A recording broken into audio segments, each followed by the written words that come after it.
Imani, bonjour.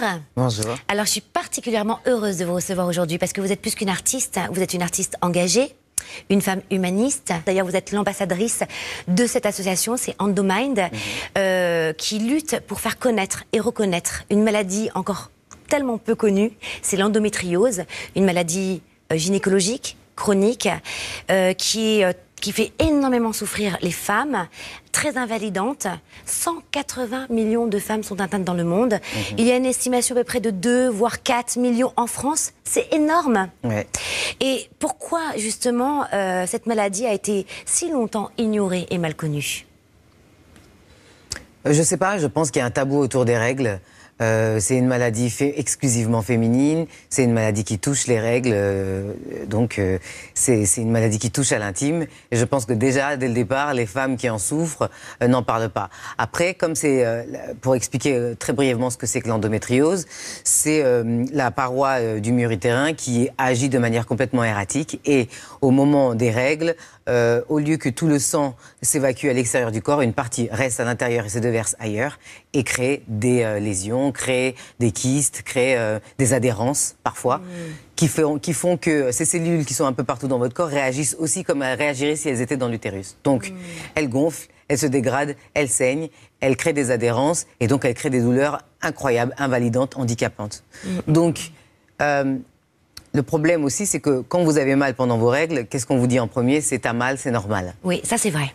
Donc c'est une manière de faire taire les gens. C'est dans notre éducation d'ailleurs. C'est dans l'éducation. C'est la première personne que vous allez voir, c'est votre mère. Et généralement, elle a souffert elle aussi. Et qu'est-ce qu'elle vous dit? Elle dit non mais t'as mal, c'est normal. Moi aussi j'ai eu mal. Ta grand-mère, elle a eu mal. Tout le monde a eu mal. C'est comme ça. Donc c'est le premier cadenas en fait qu'on vous met sur la bouche.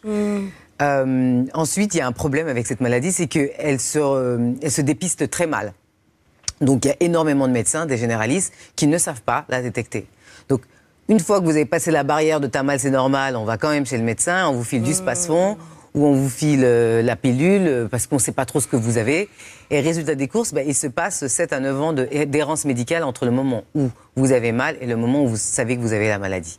Donc il y a plein de choses comme ça, plein de petits facteurs. Mais je pense que le premier facteur, c'est que la douleur des femmes quand il en vient des règles, c'est normal, il n'y a pas besoin d'appeler la police, quoi.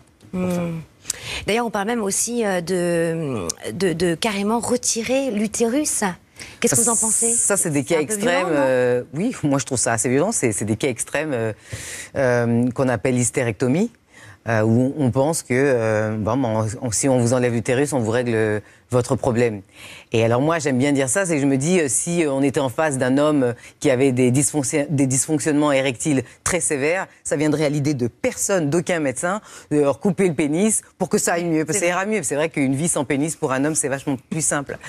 Mais jamais. C'est vrai que du coup, là, on comprend mieux. Oui, mais par contre, pour une femme, on peut se dire, oui, elle peut bien vivre sans son utérus. Mais je crois pas. Je pense qu'il y a, en plus, il y a plein de séquelles qui sont liées à ça.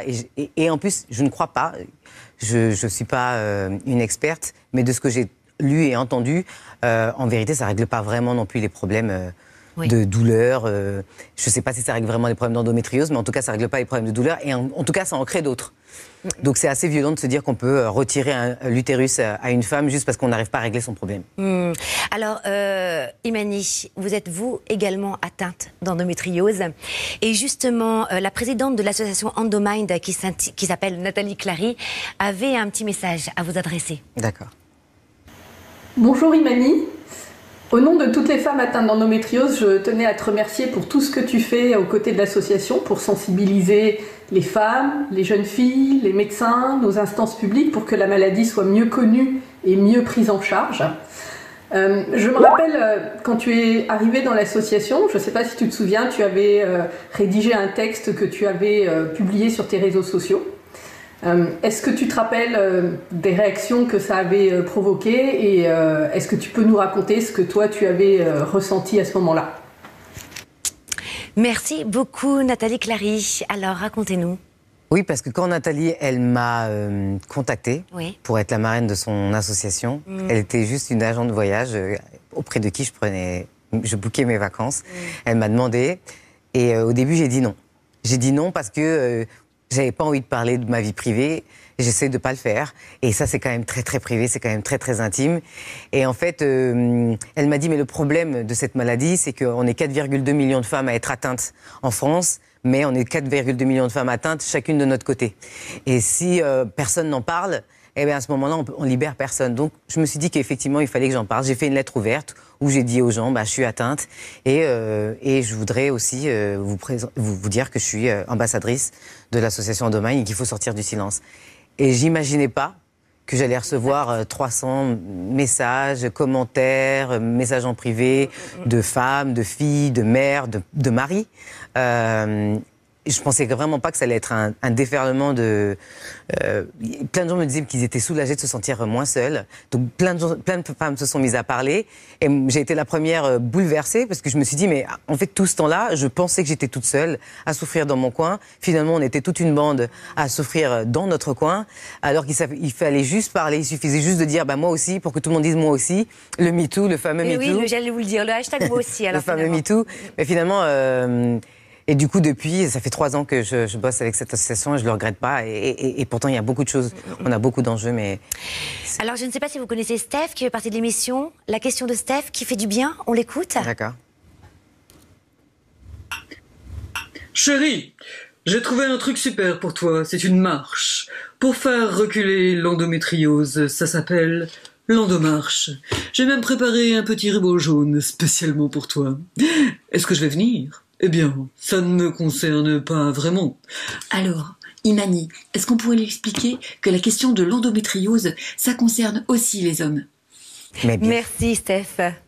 Oui, ça concerne les hommes, ça concerne tout le monde. Parce qu'effectivement, si on le regarde d'une manière très restrictive, c'est les femmes qui souffrent, c'est leur ex, c'est leur problème. Donc c'est notre combat et on y va tous ensemble. On se débrouille. Voilà. Mais la réalité, elle n'est pas aussi simple. Parce que, outre le fait qu'on peut avoir des douleurs avant les règles, pendant les règles, après les règles, on a aussi des douleurs pendant les rapports sexuels.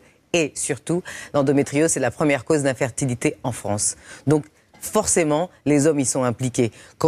Et évidemment, c'est quelque chose qu'ils ne peuvent pas comprendre, qu'ils ne comprendront peut-être jamais. Mais par contre, il faut qu'ils soutiennent leurs femmes, leurs mères, leurs sœurs, parce que quand ils ne peuvent pas avoir d'enfants avec leur conjointe, quand ils sont complètement démunis face à leur douleur, il faut bien que quelqu'un... ils sont pas exclus de ce fléau, en fait. C'est pas qu'une maladie de femme, c'est vraiment une maladie qui touche tout le monde, les hommes et les femmes, et parfois même, du coup, les enfants, quoi.